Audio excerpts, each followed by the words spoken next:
Iran और Israel का युद्ध अब बेहद खतरनाक मोड़ पर पहुंच चुका है। पिछले 5 दिनों से दोनों देश लगातार एक दूसरे पर ताबड़तोड़ हमले कर रहे हैं।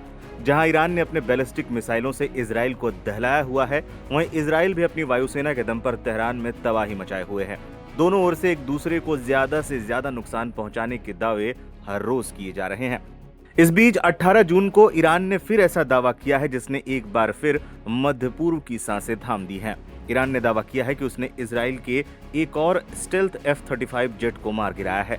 ईरानी न्यूज एजेंसी इरना के मुताबिक ईरानी एयर डिफेंस सिस्टम ने गुरुवार को तेहरान के दक्षिण पूर्व में एक और F-35 जेट को मार गिराया। साथ ही न्यूज एजेंसी ने यह भी दावा किया कि ये युद्ध के दौरान ईरान द्वारा गिराया गया 5वां F-35 जेट है।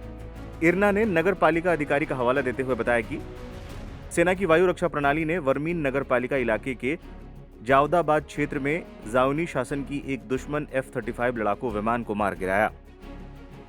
युद्ध शुरू होने के बाद से ही ईरान लगातार ये दावे कर रहा है।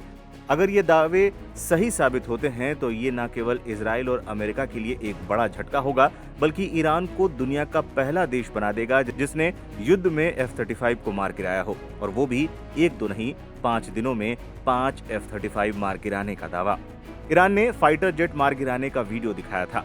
इससे पहले मंगलवार को ईरानी सेना के हवाले से एक वीडियो सामने आया था जिसमें दावा किया गया था कि उन्होंने चौथा F-35 मार गिराया था। वीडियो में साफ नजर आया कि एक मिसाइल आकाश चीरता हुआ आया, लक्ष्य पर गिरने ही वाला था, तभी एक धमाका हुआ। ईरान ने गर्व से इसका नाम दिया है इजराइल पर किया गया सफल वार। उसने ये तक दावा किया कि उसने पहले भी इजरायली F-35 गिराकर अपनी वायु रक्षा क्षमता का लोहा दुनिया भर में मनवा रखा है।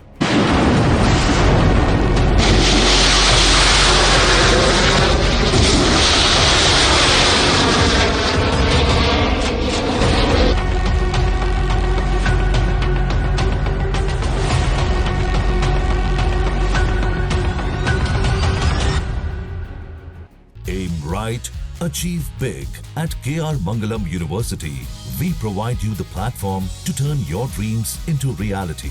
At KR Mangalam University. Israel ने ईरान के दावे को बताया था फेक न्यूज। ईरान ने वीडियो दिखाते हुए हमले का एक तरीके से सबूत दिया था, लेकिन इजराइल ने इन आरोपों का खंडन किया है। उसने इसे ईरानी प्रचार या फेक न्यूज करार दिया। इजराइल ने साफ किया कि उनके सभी F-35 सुरक्षित हैं, कोई गिरने या नुकसान होने की खबर नहीं है। हालांकि गुरुवार को ईरान के नए दावे पर अब तक इजराइल का कोई बयान सामने नहीं आया है। F-35 फाइटर जेट्स की खासियत क्या है? F-35 अमेरिका द्वारा विकसित दुनिया के सबसे उन्नत विमानों में से एक माने जाते हैं। F-35 में स्टेल्थ, सेंसर फ्यूजन और इलेक्ट्रॉनिक वॉरफेयर की क्षमताएं हैं। लॉकहीड मार्टिन द्वारा निर्मित F-35 फाइटर जेट के 3 वेरिएंट हैं। एयरफोर्स का F-35A जो सबसे ज्यादा उत्पादित और बेचा गया है। मरीन कॉर्प्स का F-35B जो वर्टिकली टेक ऑफ और लैंडिंग कर सकता है। नेवी का F-35C जो एयरक्राफ्ट कैरियर पर लैंड कर सकता है। इस जेट की एडवांस स्टेल्थ क्षमता इसे रडार से बचने में सक्षम बनाती है। इसके सेंसर दुश्मन को ट्रैक करने, रडार को जाम करने और हमलों को विफल करने में मदद करते हैं। अब जिस तरीके से ईरान अपने एयर डिफेंस सिस्टम से दुनिया के सबसे महंगे और हाईटेक विमानों को मार गिराने का दावा कर रहा है, इसने दुनिया भर में हलचल मचा दी है। दावा सिर्फ एक का नहीं 5 का किया जा रहा है। जानकारों के बीच ये तक चर्चा है कि अगर ईरान का दावा सही निकलता है तो युद्ध में F-35 मार गिराने वाला ईरान पहला देश बन जाएगा। ये भी बताते चलें, लगातार 5वें दिन दोनों देश एक दूसरे पर ताबड़तोड़ हमले कर रहे हैं। हालात ये बन चुके हैं कि यहाँ हर रोज कोई नया घटनाक्रम, कोई नया आरोप, कोई नया पलटवार।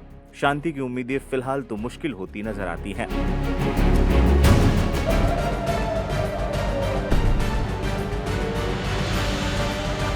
ईरान और इसराइल के बीच जब से संघर्ष शुरू हुआ है तब से लेकर अब तक ईरान ने इसराइल पर सैकड़ों मिसाइल हमले किए, लेकिन अब मंगलवार को इसराइल के खिलाफ उन्होंने अपनी एक एडवांस गाइडेड मिसाइल का इस्तेमाल किया जिसने तेल अवीव के पास हर्जलिया में बड़ा नुकसान पहुंचाया है। बताया जा रहा है कि इस मिसाइल ने इसराइल की वायु रक्षा प्रणालियों यानी कि एयर डिफेंस सिस्टम को आसानी से चकमा दिया और तेल अवीव के हर्जलिया में जाकर एक इमारत को नुकसान पहुंचाया है। ईरान के रक्षा मंत्रालय के प्रवक्ता ने दावा किया कि यह मिसाइल इतनी उन्नत थी कि इसराइल की मल्टी लेयर रक्षा प्रणालियां, multi layer air defence systems जैसा आयरन डोम इसे तब तक नहीं पकड़ सकी जब तक ये अपने लक्ष्य तक नहीं पहुंच पाई। इस हमले ने मध्य पूर्व में चल रहे इसराइल ईरान संघर्ष को और गहरा कर दिया है, जिसके वैश्विक आर्थिक और कूटनीतिक प्रभाव दिखाई दे रहे हैं। इस्लामिक रेवोल्यूशनरी गार्ड कॉर्प्स यानी पासदारान इस्लाम ने ऑपरेशन ट्रू प्रॉमिस 3 के तहत मंगलवार को तेल अवीव, हाइफा और यरूशलेम के सैन्य और खुफिया ठिकानों पर मिसाइल हमले किए। ईरानी रक्षा मंत्रालय के प्रवक्ता ने बताया कि इस हमले में पहली बार एक नई मिसाइल का उपयोग किया गया, जिसकी तकनीकी विशेषताएं इसे हाइपरसोनिक मिसाइल की श्रेणी में रखती है। संभवतः ये फतेह 1 या फतेह 2 का उन्नत संस्करण है, जिसकी गति 15,000 से 18,500 किलोमीटर प्रति घंटा है और ये वायुमंडल के अंदर और बाहर पैंतरेबाजी करने में सक्षम है। इस मिसाइल का नाम है हज कासिम, जो कि ईरान की IRGC के पूर्व commander in chief Qasim Soleimani के नाम पर रखा गया है। आपको बता दें कि 2020 में कासिम सुलेमानी की बगदाद में एक ड्रोन स्ट्राइक में मौत हो गई थी। Aim right, achieve big. At KR Mangalam University, we provide you the platform to turn your dreams into reality. At KR Mangalam University. America के ड्रोन हमले में बगदाद में IRGC के commander in chief Qasim Soleimani समेत तमाम अन्य अधिकारियों की भी मौत हो गई थी और उन्हीं कासिम सुलेमानी के नाम पर ईरान ने अपनी इस नई मिसाइल का नाम हज कासिम रखा है। ईरान ने दावा किया है कि लगभग 1500 से 18,500 किलोमीटर प्रति घंटे की रफ्तार से उड़ सकती है। कई रिपोर्ट्स में दावा किया गया है कि ये मिसाइल रूस के सहयोग से बनाई गई है और अब ये इसराइल के एयर डिफेंस सिस्टम को भी पूरी तरह से चकमा दे रही है। IRGC ने दावा किया कि इस मिसाइल ने तेल अवीव के पास हर्जलिया में एक इमारत को निशाना बनाया, जिसके परिणाम स्वरूप आग की लपटें और मलबा देखा गया। ईरानी सरकारी मीडिया ने तेहरान में मलबे के फुटेज जारी किए, जिसमें दावा किया गया कि इसराइल के हमलों के जवाब में ये कार्रवाई की गई।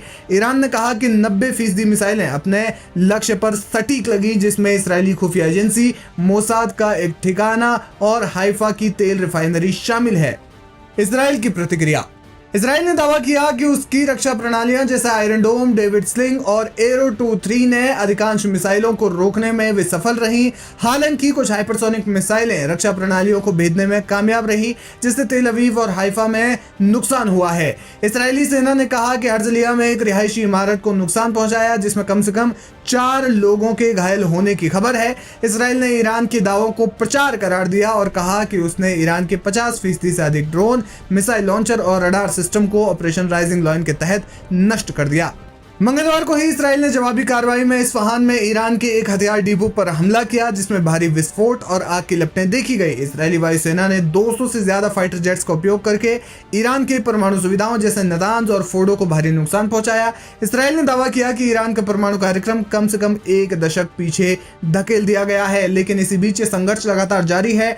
कब तक जारी रहेगा इस बारे में कुछ कहा नहीं जा सकता, लेकिन जिस तरीके से ईरान और इसराइल दोनों एक दूसरे पर हमले कर रहे हैं, वो युद्ध एक व्यापक रूप ले रहा है। अमेरिका इस मामले में सीधे तौर पर हस्तक्षेप नहीं कर रहा है, लेकिन अब ईरान ने जिस तरीके से इसराइल पर अपनी एक नई गाइडेड मिसाइल से हमला किया है, उसके क्या परिणाम होंगे ये देखना बेहद अहम होगा।